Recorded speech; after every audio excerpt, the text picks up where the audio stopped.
Welcome to another episode of DD on the Spot. As always, I'm your host, Ryan Johnson. And before I get to our guests, I'd like to remind everyone that if you enjoy this podcast, to please give a like and subscribe down below. I'd greatly appreciate it.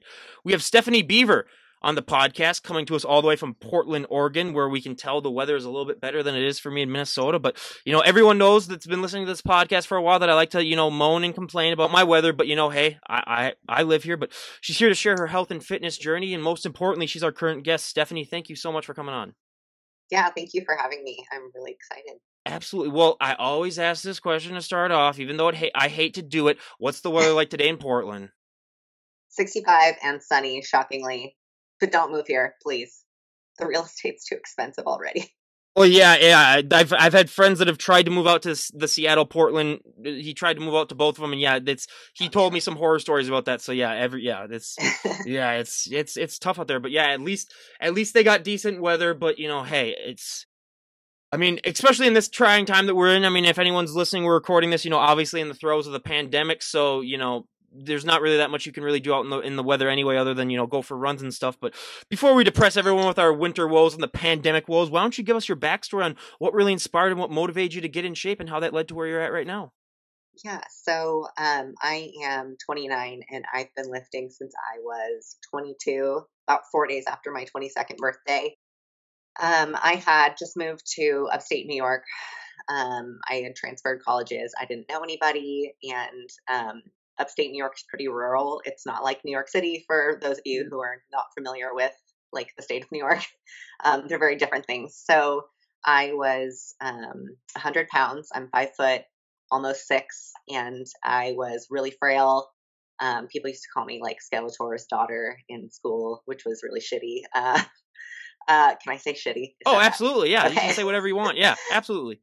Okay, yeah, it sucked. So I was really weak and I got sick of it. I had just gone through a breakup. I didn't have any friends and I was just all by myself. So I figured, why not do something to make myself stronger physically, and hoping in the process that I could prove some stuff to myself, because I have historically been terrible at all athletics.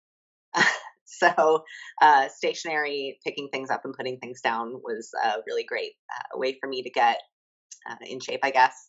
So I actually started with yoga. I did a little CrossFit and realized I was terrible at it and hated cardio.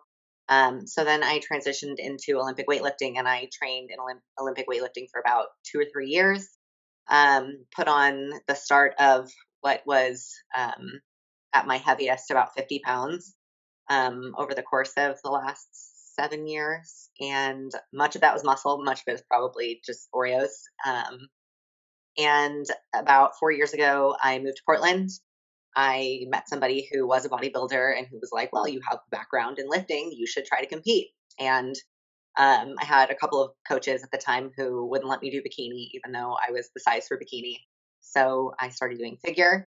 And since then, it's just been every year a little bit bigger, a little bit leaner. So I have high hopes for where everything will go. And yeah, it's been fun so far. I've learned a lot about myself and I'm a lot different. Yeah, that's awesome. And I gotta say, guys, I'm 25. She doesn't look a day over 25. So that's the benefits of working out, everyone, is that, yeah, we've had guests on here that are 50, and I was like, okay, you don't look a day over 30. It's just absolutely ridiculous. But yeah, that's just so great. And one of the questions that I love to ask all the health and fitness guests is because, I always say, if you were to walk into a gym with 100 people, there are 100 different ways as to how those people got into shape, whether it comes down to, their diet, their nutrition.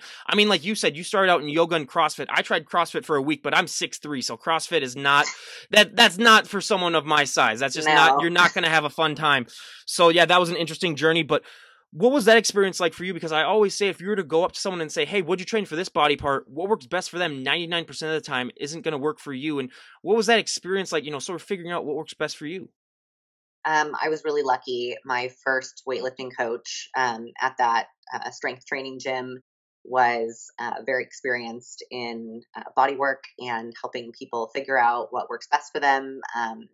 Form based on how long your limbs are and best exercises for those things, and taught me to be really kinesthetically aware. I've never had a personal trainer run me through a workout. I've just always been told to correct things, and so a lot of it has been self-learning and just really listening to my body and my joints, and tendons, especially, and figuring out what felt good and what didn't. And it's been a really long process. Like, I thought I knew what I was doing 2 years ago in terms of bodybuilding. And even now, like, I just learn more every day. And the biggest thing that I've learned is to listen to other people and try new things. So it's been good for me so far. Oh my God. I mean, I couldn't stress enough how important that is to, realize it's an ever evolving lifestyle and sport. I mean, you're never going to completely master it. And that involves, every single aspect of the sport, which we'll get into in a little bit. But yeah, it's so fascinating. And yeah, listen to everyone. Everyone has their own opinion, but hey, you never know what that person, next to you might be trying to tell you to do. It might be the thing that really helps you along. But, I always consider it sort of be like a mad scientist where you're just trying to concoct your own potion. There's so much trial and error in bodybuilding, and there's also a lot in life. But, in bodybuilding, especially, you are going to have, so many things that you're going to have to try, and then, just to find out what works for you. But another question that I love to ask, because genetics are one of my favorite things to bring up, because especially in this day and age where, everyone looks on Instagram and they say, oh, I want her arms, or I want his abs, or I want their back. You can only be the best version of yourself. I mean, if I have to shake that into every single person that I meet that tells me that, it's like, no, you can't you don't know how that person got to that. You don't know how they train. You don't know their diet. You don't know their nutrition. I mean, it's just, if I could just scream that to everyone, because so many people still to this day have that where they're just like, oh, she looks so great, I want her abs or something. It's like, okay, well, you can only you can only work with what you've got. But a fun part on that is that, everyone always has that one body part when they get started in the gym that really, really takes off, that they don't have to train as much. And then everyone always has that one body part that just lags behind, that they have to train into oblivion to get to catch up. I mean, I'll give you my examples first. My back, just because I had jobs all throughout college of lifting and loading packages in warehouses. You either got a really nice back or you quit. That's basically the two options. But also being 6'3", my legs are just absolutely shot. Where, I mean, I could train my legs into oblivion, and, it's just a never-ending struggle. I always said I could inject pure muscle into my calves and they wouldn't grow an ounce. I'm one of those people where it's just like, I could do 10,000 calf raises and it doesn't matter. I mean, I still have friends to this day who, when I walk into the gym, they say, oh, hey, Ryan, well, not this day and age. We got to wait until this quarantine ends, but they still say, oh, hey, you plan on working legs anytime this year? And it's like, you saw me train them yesterday. Come on. But what were those body parts for you when you were getting started? My back was really strong right off the bat because I was a French horn player in high school. So I did marching band. Like I said, I was not athletically inclined. So when you're holding up an instrument for a long period of time using your back, yeah, it gets strong. My legs are actually, even though they're like pretty big, it's been really hard to like put on calf size and get them to develop in the right way. Like, I feel like you can target with exercises to make certain muscles come out more. So like my outer quad sweep was really difficult to get to come in for a long time. And then my shoulders also used to be really small. So I did 2 times. I've been training my shoulders 2 times a week for the last 4 years, and they're just getting to a place where I'm happy with them. I was going to say, if you would have asked me just from looking at her pictures what her answers would have been, I would have said, yeah, her legs were probably the one thing that took off really, because they're impressive. But so I have to ask this. So what do you do for your calves? Because for me, I'm willing to take anything. Right. Yes, I do train them, even though they never grow. So I do really slow controlled reps. I stretch all the way out at the bottom, and I don't use momentum like with the Achilles heel at all. And I go as heavy as I can for as many reps as I can. And I do that 3 days a week, which I think you can even train calves 4 days a week. I'm not sure, but I'm sure like some calf expert out there is going to tell me that what I'm doing is wrong. Oh yeah. I've been trying to find one, but there's not that many calf experts. But yeah, I kind of consider them kind of like abs too, where you can just train them you can train them probably the most out of any body parts. But yeah, I mean, and that, also takes me in perfectly to my next question, because time under tension is a training technique that I love to talk about on this, because it was a technique that I wasn't really familiar with. I was familiar a little bit in college, but then I got more familiar when I did this podcast, and I've been using it, and it's really worked. Do you like to use a lot of time under tension in your training? Yeah, I do. And I'll like incorporate different types of sets to kind of increase my set time to like about 45 seconds. Greg Doucette's a big like motivator and person that I listen to a lot, and he really speaks highly of like 45-second training with a 1 to 2 or 3 work to rest ratio. So I try to do that a lot, like rest about 1.5 minutes and train for 45 seconds at a time. Yeah. No, and that is honestly, so for me, I'm basically just, as long as I I mean, I have to go, like, if I'm doing like 5 sets, I need to get it done in like 6 minutes. So I literally just do the set, and then as soon as the next minute hits, I do it. So I do super fast paced. But yeah, time and retention, that's one thing that I incorporate towards the end of the workout. And yeah, it really does help. But we talked about this briefly before we started recording, and I mean, it's the number one myth and stereotype that I love to bust on this podcast. It's gotten better the last 5 years due to Instagram, but there are still so many women who just, they walk into the gym and they see the weights and they just freak out. I mean, they're not going to be walking in the gym now for the next few months, but I mean, they just cannot fathom that, they would ever want to touch a weight because they have that fear that they're just going to hulk out. And first of all, I wish I had that type of self-confidence. You give me that type of self-confidence and, I would be a CEO of a Fortune 500 company right now, but no, but it's just so not true. But did you ever have that fear when you were getting started? And even if you didn't, I mean, I bet you still hear that all the time now. And how do you like to respond to that? Yeah, so I actually was one of those people that wanted to be too big. I've like specifically worked hard to be too big for about 7 years, and I'm still not too big. So I don't I tell people like I've gone out of my way to like train like a man basically, and like train heavy and hard and often and eat enough food. And I still have not been able to get to the size that I was hoping to. Now I'm fine with how I look, so I'm kind of glad I didn't overdo it. But yeah, I always encourage women to go in, and even if they're just using like moderate comfortable weight, like they're training their nervous systems to be able to handle those loads and stuff. So if they did want to go heavier eventually later and have the proper guidance, then they'll be ready for it. So when people tell me I look like a man, which has happened, in fact, I'm one of those millennials who picked up TikTok in the quarantine time because I was so bored. And like people tell me that I look like a dude sometimes, or they'll say that I'm too masculine. I actually had a UPS person call me sir on the phone once. That sucked. But like, I feel like it's super ignorant. And I feel like people like that don't want to learn any different. So I honestly don't waste my time on it at all. No, I'd honestly just respond back. Well, what kind of men do you hang out with then?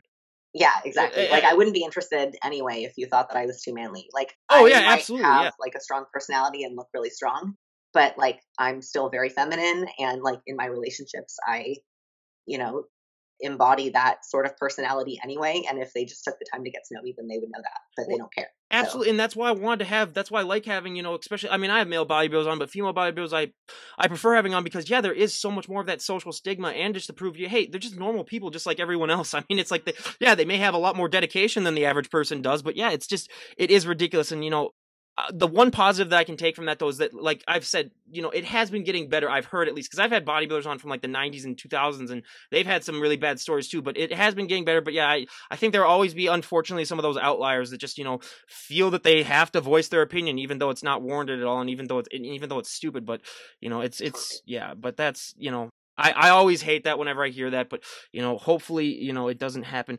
as much. But one positive thing that I like to talk about when it comes to working out that I think affects women so much more than it does men is that confidence boost that it gives you. I mean, we have heard hundreds of stories on this podcast of how, with women especially, it's maybe helped them become more assertive, or it's just helped them better their average everyday life. And I always say that's the one thing that you can take from the gym and use to impact every single aspect of your life.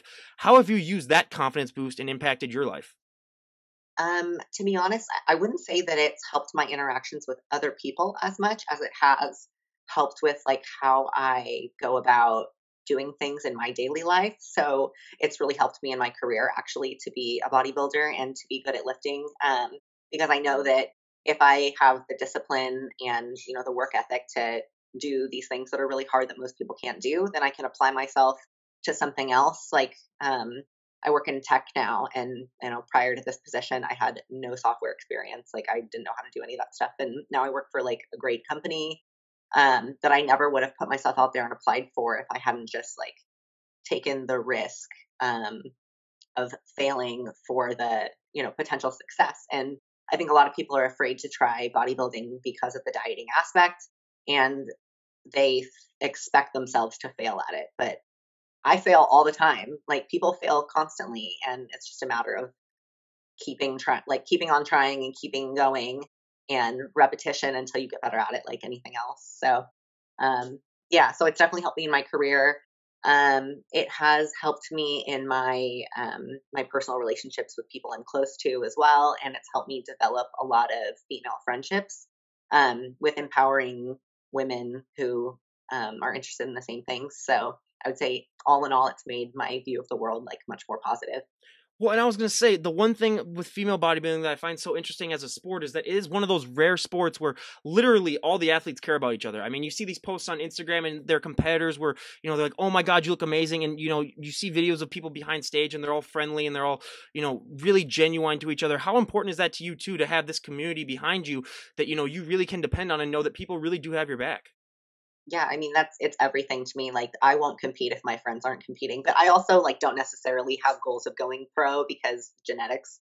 Um, but like community is everything to me, and like preps are way more fun when you have your friends and being backstage and seeing other people that have worked really hard and complimenting and encouraging each other and just being there for each other if something goes wrong, because things go wrong at shows, is really important. Like I definitely wouldn't do this if it was just me. I feel like it really does like take a village to have like a successful, happy, long-term bodybuilding career.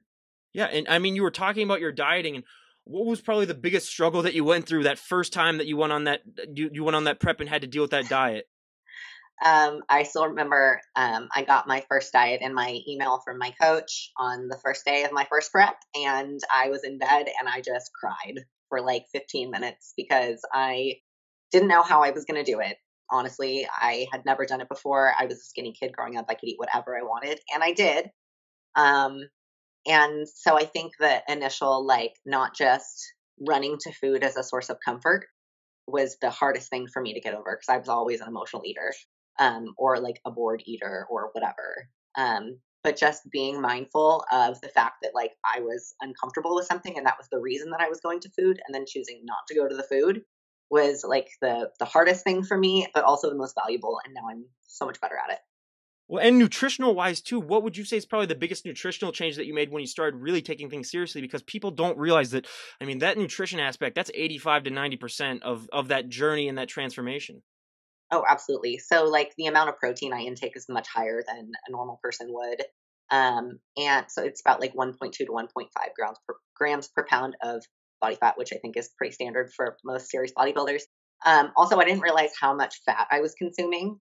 And low fat diets tend to be what work for me for preps. So cutting out my fats was a big adjustment, but it was the biggest change I saw in my physique. No, yeah, it's that. I mean, the carbs, low fats, and just fat. I mean, that is just a conversation. I had a nutritionist on, and I mean, it's just so fascinating because, like we're talking about too, genetic wise, people are different. I mean, I have friends that could eat, 10 Snickers bars a day the rest of their lives and they're not going to gain an ounce. And they just piss me off because they like to show it in my face. But, it's those nutritional changes. One of the reasons why I started this podcast with the bodybuilders on is because with the general public, they just assume with bodybuilders that all you do is you work out and then you go on stage and you pose. They don't realize that that is 1% of the lifestyle, where, I mean, your nutrition, those days when you wake up and you really don't want to go do your cardio, that it's just, I mean, that takes up so much of your time just to be on the stage for a few minutes, if that, to, spend the months upon months just, just doing your grueling schedule. But I have a love-hate relationship with cardio. I shouldn't even say love-hate because it's basically a hate relationship with cardio. I hate cardio, and I only do bike rides for cardio. That's my only enjoyment. But, since we have weather like this in Minnesota, that's not going to happen for at least another couple months. But what is your relationship with cardio like? It's gotten better. It used to be a necessary evil. Now I really enjoy it. Actually, my favorite form of cardio is running. I used to dread it, and it's still a little hard on my joints when I'm heavier. But I really enjoy like the breathing rhythm of that. I feel like it's really meditative. I still do a half hour of cardio a day right now. I'm still reversing out of my prep. And I feel like it's really important not to treat it like it's like a separate thing that you're just like dreading and like building it up to be this thing. Like I just put my head down and I do it and I don't think about it. I just like wrap it into my training and then just, I don't know. I guess I just try not to think about it because it like cardio sucks. Like nobody likes to do it, but you have to find ways to enjoy things. Mm-hmm.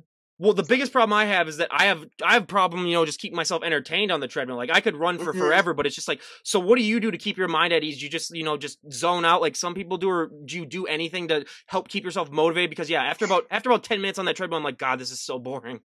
For sure. So, I will always try to find a playlist or something where like I can match my rhythm to the beat because that's really helpful for me. I don't know if that's like the musician thing or if other people do that. Um, and then also like I do just really, I'm kind of like introspective. And so like I just think a lot and I'll reflect back on things and like that's like my time to like put things together. Like some people lay in bed at night and do that, and I do it while I'm doing cardio so that I can just go to bed. I cannot tell you, like, especially on bike rides, it's like if I were to tweet the things that I was thinking about when I'm doing my introspective things, it's like I'm a crazy person when I get into the introspect because, like, yeah, you're just Yeah, thinking about it's insane what go and no other time in my life do I have those except when I'm working out. So that's why I think part of it is come down to the routine. But yeah, it is that's the one thing that I think people, if I could, warn people, is like you are going to have a lot of alone time where you're going to have some weird thoughts sometimes because you're just going to be all alone and all by yourself.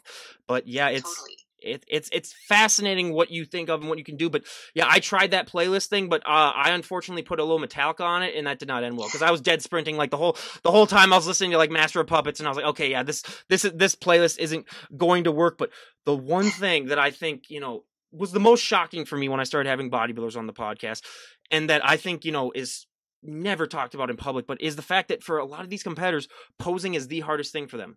I mean, it's harder than your nutrition. It's harder than your working out. I like to compare it now to being a perfect driver where you can be a great driver. You can never be a perfect driver. It's always ever evolving with posing as well. You can never be a perfect poser.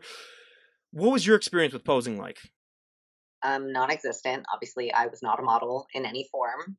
Nor am I very like sexy and graceful. For the most part, I tend to be like kind of a complete goob. So, um, I went to posing classes, and I think a lot of people don't go because they're afraid of being put on the spot standing next to other people, but you're going to have to do it on stage, so you might as well make yourself comfortable with it in advance. I was really lucky that, like I was saying earlier, like I did have enough kinesthetic awareness to like flare my lats properly, which is the biggest challenge for a lot of women. And then like I'm still always adjusting like how to turn my legs out the right way and push my calves together and do I raise my chest up? How do I get my waist to look smaller? I mean, I'm constantly evaluating that. But it does just take practice, even in off season.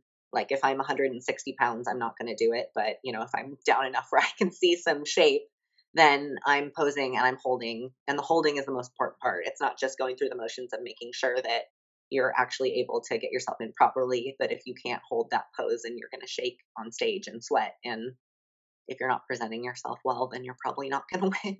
I always say this is not a sport for perfectionists when it comes especially to the posing aspect because you're never going to nail it down. I mean, there's some people that get really close, but yeah, it's always ever evolving. But out of your poses that you do, your mandatories, what is your favorite pose and what is your least favorite? I've competed in women's physique a couple times for fun. In figure posing, I guess my favorite pose is my front pose. I feel like it's pretty strong, like my lats are flared. Um, and then I guess for women's physique, I really like doing like side chest or side try. I'm pretty lucky to have like a decent chest split and like triceps. So I try to stick to things from the front. Like I said, like my legs are a point of self-consciousness for me. So I try to make everything else look really good. So you just like don't look from the waist down. Well, and I've always said the most underrated aspect of the arm is the tricep too. People do not realize that. I say it again and again. They make your arms look even bigger even when they're not. You could have zero biceps, and if you have nice triceps, you still look like you have a decent looking arm. I mean, I could not preach that enough. So yeah, I'm glad that you brought that up. But when you're going on stage, what is that feeling like for you? Because I mean, I ask my bands the similar question that I have on where I ask them, what's that like when you get to go on stage and perform live in front of hundreds of thousands of people? That same thing applies to the bodybuilders. What is that like when you get to walk on stage and show off all that hard work that you've worked months upon months on? It's definitely invigorating. I am used to being on a stage, as a musician with a lot of other people, like 90 other people. So the first time I went up on stage by myself was terrifying. And honestly, I just blacked it out for the most part. I don't remember it at all. But as I've done it more, it's definitely that pumped up feeling of, okay, like I'm going to go out there and I'm going to crush this and I'm not going to think about it. I'll get super nervous backstage and like clammy and sweaty and have to take all these deep breaths. And then, like, as soon as you step out, it's like a personality like flips on, and it's like the person that you always wanted to present yourself as, like a little like, I'm a peacock, you got to let me fly. Yeah, so that's basically what I do. I just like turn it on and I don't think about it anymore and I just do what's natural. And getting into that flow feels really good. It's nice to like have the confidence to be able to do that now after a little bit of practice.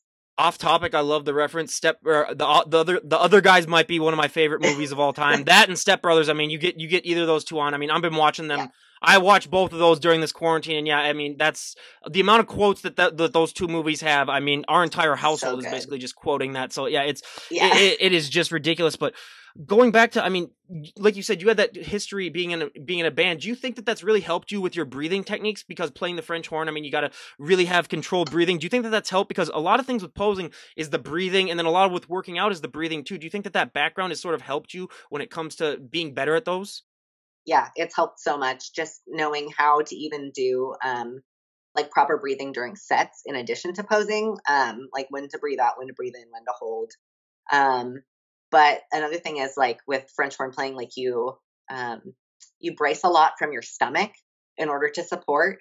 That's really helpful, but it can also like blow out your muscles a little bit. So it's been something I've had to adjust to like more of a like keeping the breath in my upper chest with bodybuilding and like sucking in instead. So it's crazy little challenges you never knew you'd have. They just pop up every day. Well, I was gonna say I was an elementary school kid. I played the trumpet, but I sucked at it. So in middle school, I was the average choir person. But then in high school, you didn't have to do band or anything. But yeah, so that's I always love that when we have guests on that have things in their background that might have helped them with competing, because I really think that it does add up to this overall experience. But now we go to a fun question. What is your go-to post-show meal? Oh man. So my friends and I, we always like rent a house and everybody will like bring one or two things. We've had like Oreo parties that are really fun or like order pizza. But honestly, like the thing that I want the most is like a regular meal. Like I've competed enough now where I don't want like a junk food binge. Like I just want to have like a good peanut butter bacon burger with fries and a giant ass milkshake. And that's it. That's all I want. And then I want to go to bed because I don't want to feel terrible. Yeah. You're making me drool. I mean, I always said if I ever competed, I would just rent out a Five Guys and just be like, "Here's $1,000. You're paying. I'm Yeah. paying. Until I either die, pass out, or throw up. I'm gonna get my money's worth." But yeah, that's. I mean, don't even. See. That's the one question in this podcast that I hate to ask because it makes me drool. Now just thinking about all those. Oh yeah, but during this, it's always nice to have dreams of food. But one of the other stereotypes that I love to bust, because it's not as well known as the first one, but it's a big one, is that so many people don't realize that look that you guys put on stage, that is not a sustainable look. You're not going to be able to look that way Oh, yeah. 365 days a year. And I think a big problem with that is, you watch shows like Biggest Loser where people, can go on and lose 200 pounds, and some of them are able to keep it off, not a lot of them, but some of them are able to, still maintain that. So I think a lot of people look at bodybuilders and they say, oh, it must just be the same thing where they work just as hard to get that shredded look. They must be able to look like that 24/7, but you're not. And I mean, we've had horror stories on here of people who have not had that coach in their first prep, so they didn't know ahead of time that, no, hey, they're going to put on weight, and then it just comes as a shock to them. But how did you deal with that, knowing that, hey, this is the best that I'm going to look for a while? And has it gotten easier for you to accept that and deal with it as your career has gone on? Yeah, it's definitely gotten easier each year. I definitely have had coaches who had differing views on practicing a reverse diet, and my first coach did not recommend doing that. So, I've had 2 years where I've blown up. Like my stage weight's 130 and I'll go up to 160 pounds. And not only is that's not sustainable either, nor is it healthy. Um, and it's my fourth year, and this is the first year that I've done really well with reversing. And I'm about a month out of my prep now. And I've been able to, handle that sustainable weight. I definitely think that it's a mind and it can really cause mental health issues with people.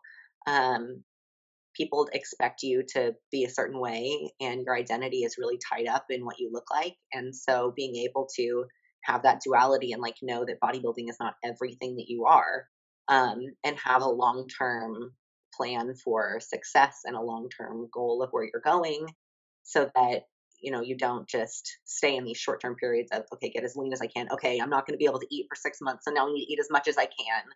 And then the other thing is not getting into the mindset of, oh, I have to bulk, because you don't need to have this like crazy, insane caloric surplus in order to put on muscle. So, just finding a balance in the off season, which a lot of bodybuilders really struggle with, including myself, I think is really important for, that long career and mental health, prosperity, mental health, something we struggle with a lot in bodybuilding.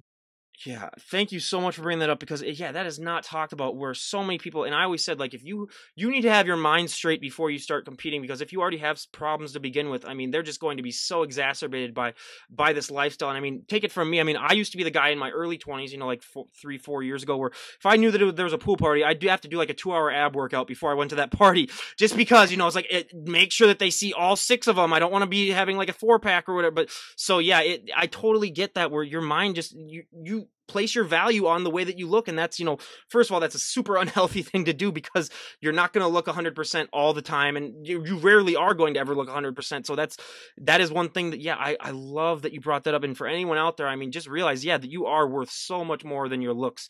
Because it's just, this culture that we have right now, unfortunately, they still kind of sort of value that where they value looks a lot more than brains a lot of times, which is unfortunate. But yeah, for anyone out there, and I always like to sort of compare it to starting your own business where you got to spend money to make money. You got to put on weight if you want to put on muscle. I mean, those two just go hand in hand. But two of the questions that I love to ask to every health and fitness guest is, there have been so many positive things that have happened to me ever since I started, working out and getting bigger and stronger. But the one negative thing for me is that you're going to get asked to move a lot of people's furniture.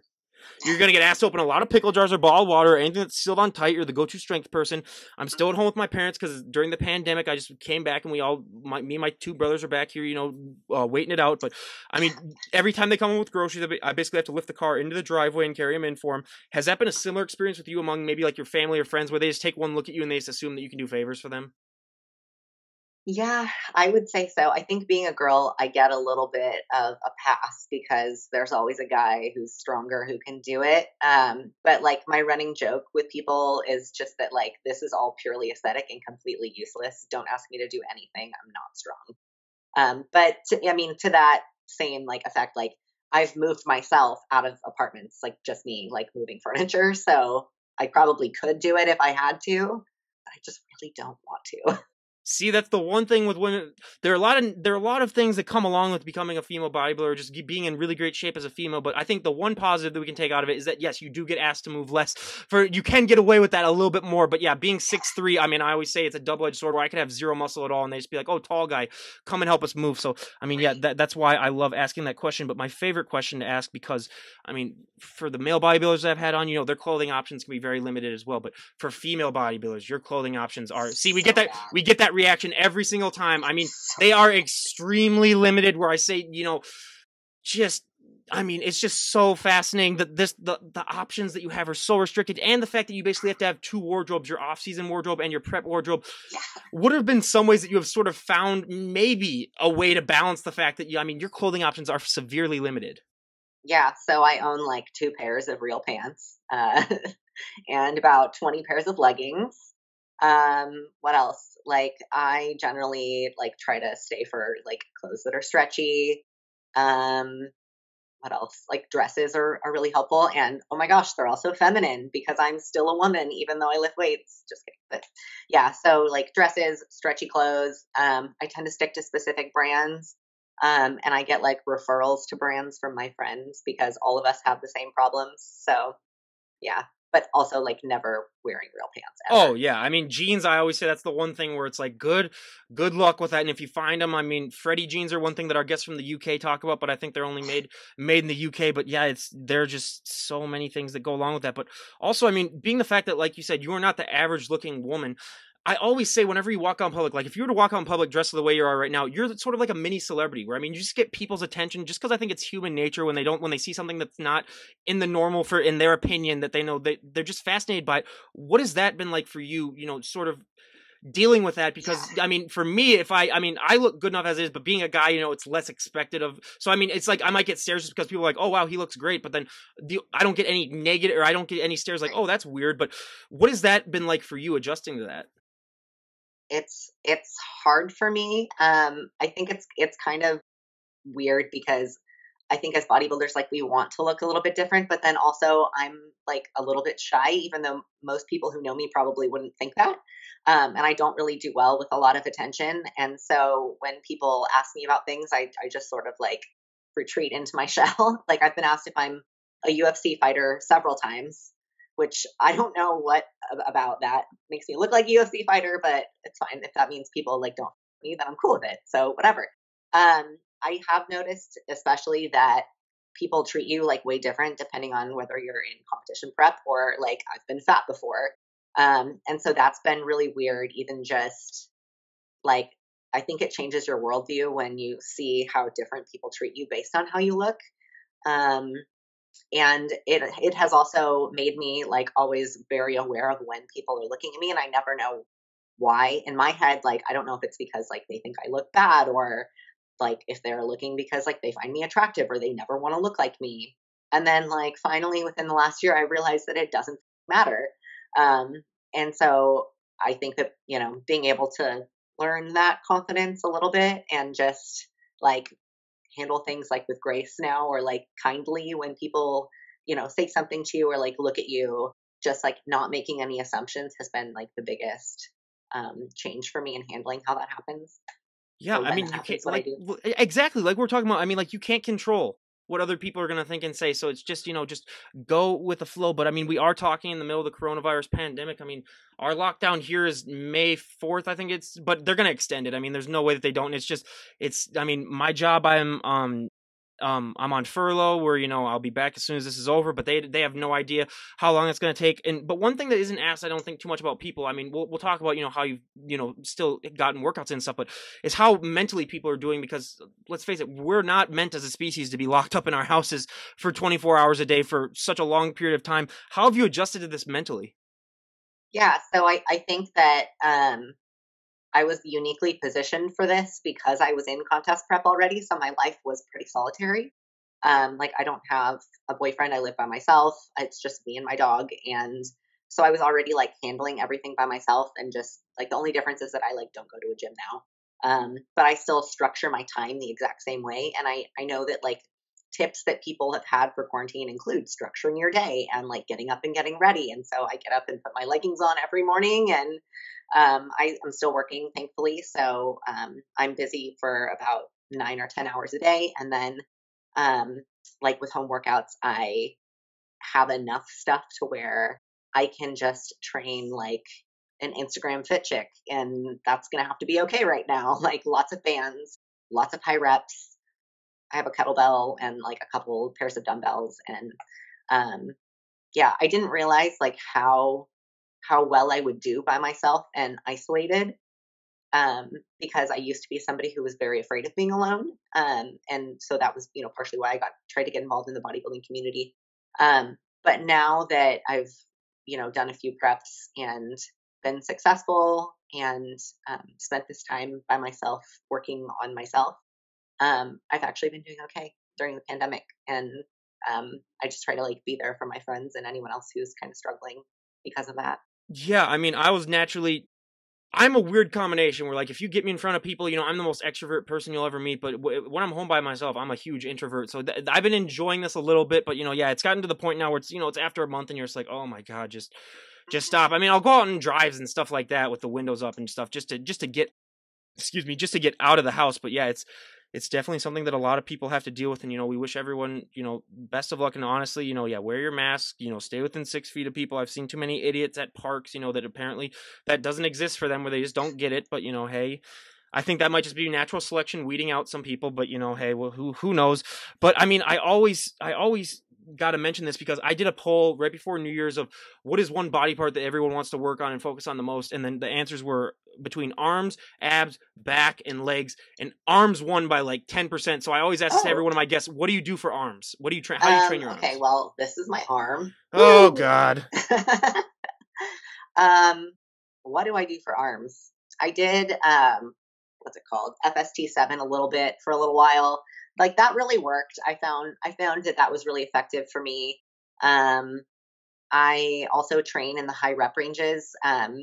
In my family, like we have weak tendons and things, and so my dad has had rotator cuff tear. I've had a partial rotator cuff tear. My dad detached his bicep tendon from his shoulder. Yeah, that it's awful. And so he like reeled it into my head like from the very beginning of lifting, like do not go too heavy on your upper body. You will hurt yourself in the long term. Like yeah. So I train like high rep ranges. I put in my biceps with my back and I put my triceps in with my chest, and then I also have an arm day. So I'm hitting them twice a week. Genetics are helpful, but also like I wish I could show people like how small my arms used to be. They used to be like literally like this big. Like I was so small. I had no muscle on my body. So it's just taken like years and years and years of practice and variations. So I train I train I'm not my brain is not I'm sorry, like Don't, no software worries at all. No worries. working things, but Yeah. basically I'll do like reverse grip curls, regular curls, and I'll do hammer curls. So I hit like all different sides of the bicep, and then on the tricep, I do overhand and underhand. Like I hit everything. Do you ever do like the cable curls, like the cross? Yeah, yes, I do that. I do like using cables. I feel like that constant tension is really good for like muscle growth. So I tend to like intersperse cables with dumbbell movements. Um, yeah. Well, I guys, I gotta ask though, because one interesting thing is that you have that like little bump, like right there, like on the shoulders, like it's like popping up, and I've never seen that on anyone. Is that just genetic? Is that, have you just always just had that, or no, like on your like on your shoulders, like right here, like when you're going like this, they're like right there on the shoulder. Oh, this. Yeah. That's a bone. Well, yeah, I was gonna say that, but that's the only time I've ever seen that on anyone, like pop up at that spot. Yeah. It's weird. Yeah. I just have like a wide collarbone, which again is like really good for doing figure. Yeah. So. No, and that, no, I just had to point out because I was like, because like when you said you tore your rotator cuff, I was like, oh, is that why it looks like that? Oh, like right there? Yeah. No, I was gonna say, yeah, I was like, you might want to get that checked out by a doctor then if you got, but no, yeah, I mean, I've had other guests too where, yeah, they have like their traps are just basically up to their neck where, I mean, they're up to their chin where you're just like, how do you breathe? Like it's just ridiculous. But yeah, I love asking those questions because people, yeah, they're just flooded with so many different ways on how to train things. It's nice to hear from someone, the different ways. But if we were to talk to you a year from today, where would you like to be at in your fitness journey? Where would you just like to be at in your overall life? What are some goals that you'd like to have achieved if we were to talk a year from today? Yeah, gosh, it's April. Is it April? Mm-hmm. It's April. Well, fun fact for everyone. I was a history major and I was a history minor, but it was basically a major because it's the one thing I was interested in. But today is the day that 108 years ago the Titanic sank. So fun fact for everyone. Oh, yeah, that's good. So a year from now, I don't want to be on a cruise ship or like on a ship that would sink. That would be unfortunate. I'm gonna prep for a fall show, so I guess next year I'd like to be physically about where I am now, but maybe getting ready for like a national show. I still haven't done one. I've just been waiting because I don't want to get my ass kicked. Like, why go and spend all that money to like get second call outs like that? So I'm just going to keep waiting. I have honestly like I have more personal goals than I do bodybuilding goals, and having that balance has been, really helpful for my own mental health and like more seeing myself as a whole person instead of just a bodybuilder now. So like I hope to be like in a good relationship and like purchasing a condo. That would be great. I have a great company, so I'd like to relocate up to Seattle for a different position with them. So I'm hoping for like big changes. I'll be 30 next year, so I have to like stop giving a fuck at that point. Moving to Seattle, geez, that while I can. Yeah, moving to Seattle, geez, you must like the rain. I do. Actually, I'm from San Diego, and I moved here specifically. Well, not specifically, but I moved here with the very firm knowledge of the weather. It's great. No, yeah. It's. I mean, I've been to most parts of the country, but I've never been to the upper west, or what the hell do they call it? Pacific Northwest. Pacific Northwest. Yeah. I'm getting brain I'm getting brain farts too. It happens every single time. But yeah. So I mean, lastly, I always love to ask this for every guest that I have on. I mean, if someone were to walk up to you and say, wow, you look amazing, I want to start to get in shape as well. What advice do you like to give them in order to get them, able to take that first step? Because I always find with people, it's just all about taking that first step. Or once you take that first step in the gym, it's very hard to walk out without getting a workout in. For sure. I always tell people like, hire someone if you can. Like if you have the money to do it, hire a professional who is going to be able to guide you and, teach you, because it can be overwhelming for there to be like so much information that people just like freeze up and don't do any research on their own. And I totally get that because I was one of those people, and it took a lot longer for me to get where I am because I didn't hire a trainer. So I recommend that. And then I'd say if you don't have a trainer, I would look at like actual research studies, and not just like take advice from people you see on YouTube. Not that there aren't great people on YouTube who have a lot of knowledge. It is a great medium for learning, but just like verify all of your information with like actual scientific sources, because like you might read something on Instagram that says taking SARMs is good for you, and that's never a good idea ever. So like, don't do it. Yeah. So. Yeah, I mean, it's just like I always compare it to like going to a doctor, where you always got to get your second opinions, and that's so important. But is there anyone that you'd like to give a shout out to before we wrap things up? My gosh. My coach is Andrew Quirk out of Omaha, Nebraska. He's so awesome. I have a really good community of friends in the Portland, Oregon bodybuilding scene. And so I just definitely recommend that everybody come visit and get a workout in Portland and Hillsboro, where I live. We're all super friendly, and the bodybuilding community here is awesome. And I would love to have more people be part of that. How true is the show Portlandia when it comes to depicting Portland? Ironically, it's very true. Like, I feel like people, we make it out to be like it is like that. And I say put a bird on it all the time. So they inadvertently make it like the show, basically. Yeah. Like Central Portland, very much like that. Where I live in Portland, not so much. Yeah. That was one of my go-to shows when it was on. Yeah, I loved watching that. But yeah, and so funny. And again, you guys, everyone go and give Stephanie a follow on her Instagram page. I'll leave a link down below. I do have to put a warning, though. You will get inspired to work out and get in shape, because, you get off those couch and stop eating those Twinkies. But again, Stephanie, thank you so much for coming on. I mean, I really, really appreciate it. And we wish you nothing but the best in your journey. And I think you're going to do great. Thank you so much. It was awesome talking to you. Yeah, and I'll talk to you soon. Yeah, well, and I couldn't think of a better way to end this. Could you give us a front double bicep before we end and just embarrass everyone? Yeah, for sure. Here, I'd back up a little bit just so that we can get the full picture. Is that better? Just a little bit more. I'm sorry. Yeah, just a little bit more, just so we get it. There's a carpet behind me. How about now? There, that's perfect. Everyone, Jesus, everyone. Yeah. We all need to go to the gym and start training. But again, you guys, this is Ryan Johnson, DD on the spot, signing out. Have a great day, everyone.